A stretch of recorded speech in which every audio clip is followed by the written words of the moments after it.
as in South Shore, is you can provide an overpass and underpass, like there is an underpass at South Shore between Harvey's and Harris, but can you make people use it? When they see that I just want to go right there, I don't want to go up the stairs and across and down or something. What they have done in South Shore are those beautiful metal fences.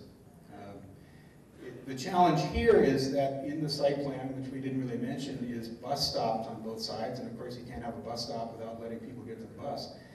So there would be gaps in the fence, and people would still be running across the highway. The bottom line is that physically, yes, we could build one, and we believe from pedestrian planning that people would use it, and then we could take out that signal.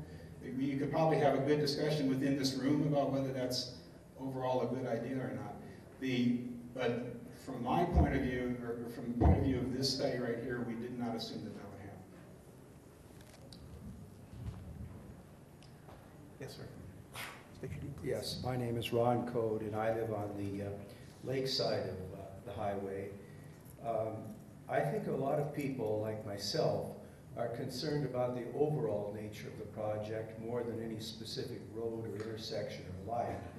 And therefore, if our enthusiasm isn't generated for the entire project, we're going to take it out on the details, such as an abandonment of a current road. I saw on your website some indications that you had indicated zones off of state line on a map as tourist something or rather area, which are currently, some of them are zoned for R1 and other condominiums are there, and I don't consider that a tourist destination area. I only want to say this at this point because I've not made up my mind about everything, but if there's any attempt to sort of degrade the residential components that we have around here by asking for example, to get things rezoned, I think there's going to be a lot of resistance. So that's all I have to say. Thank you. I appreciate it. There's no intention to rezone. We're simply complying with the existing zoning under the community plan. Okay, well that's good. Hi, my name is Bill Eadington. I'm an economist and a resident at Bristol Bay. I have 2 points. The first is a technical point on the traffic study. Harvey's at South Lake Tahoe has effectively reduced the size of its casino floor about the same amount as was suggested for the Biltmore. And it has not had an 80% reduction in visitation to the area. And I would suggest that the fact that there are 3 other casinos here would lead me to believe that you're not going to see a dramatic decline in visitation. That's the technical point. The more important point, which is very similar to Ron's comment, is Bristol Bay has about 200 residence units at present. Given the approvals at the CalNEVA, 200 hotel rooms will be transformed into effectively 200 additional residences. This project adds an additional 200 residences as tourist accommodation units, either as fractional ownership or full-time ownership, plus an additional 200 hotel rooms. The point I would make is that I think many of us who've lived here a long time are certainly in favor of reduction of blight and improvement of the quality of the physical facilities in the area.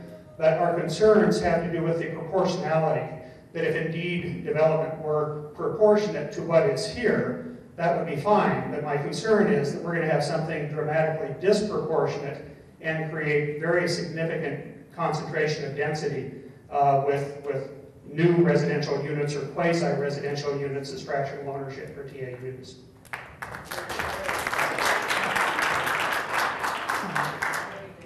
I think that's an interesting observation. With respect to Harvey's and the South State Line area, however, since the construction of Heavenly Village and the intensification of tourist accommodations in a destination resort area, what in fact has happened, as I mentioned earlier, is traffic volumes on Highway 50 have decreased by over 15% per year. Vehicle miles traveled have decreased by over 1 million miles per year at South State Line, and peak volumes have decreased from 60,000 cars a day to 40,000 cars a day. So what we have found is that by consolidating tourist accommodation units in a resort destination environment, what you get is you get people that walk around and are in the outdoors and are not getting back and forth in their car to go from point A to point B at a time when visitation to the area is actually increasing as measured by the skier visits at Heavenly. Yep, you. I have to speak. You don't have to, you chose to. No, I'd like to. State your name, please. I'm Jocelyn Robertson, and I live in Brockway, on the lake side of the road. I sympathize with everyone with the road problems. It doesn't affect me personally, so I'm not, but everything that everyone has said is valuable. It's just a huge population to stick in the middle of this neighborhood. And to compare it to South Shore, this is not South Shore. No, but this is a residential neighborhood up here. And when you're going to put in all the units that you're talking about, Calneva is putting in what they're putting in, there's not room for all those units up here. I mean, physically maybe, but that's a lot of people that you're putting right in the middle of our neighborhood.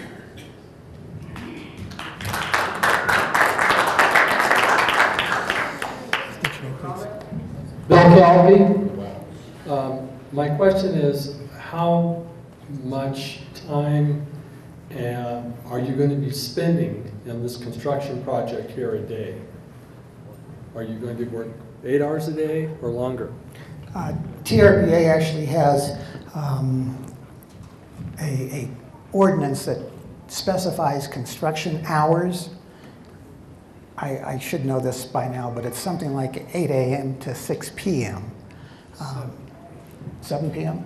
7 p.m. You're telling me that somebody from TRPA may be here, but in any event, we will certainly work with the community on construction hours.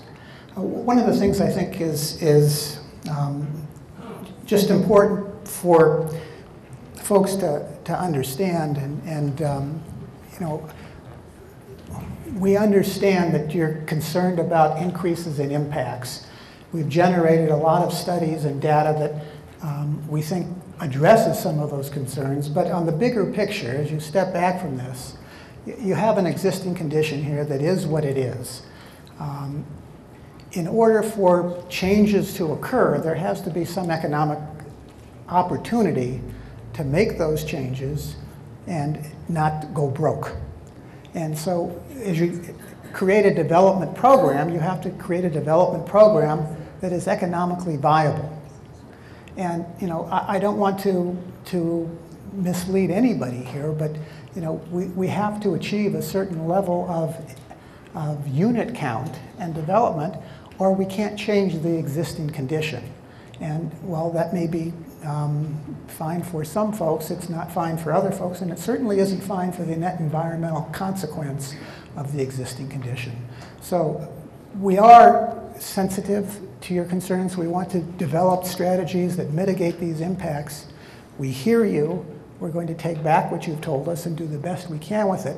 But I don't want to suggest to you that you could knock down the Biltmore and simply replace it with its existing unit count and be able to deliver on any of the either environmental or economic objectives of the community. So I don't know if that helps, but I'm just trying to give you a little context. Yes, ma'am.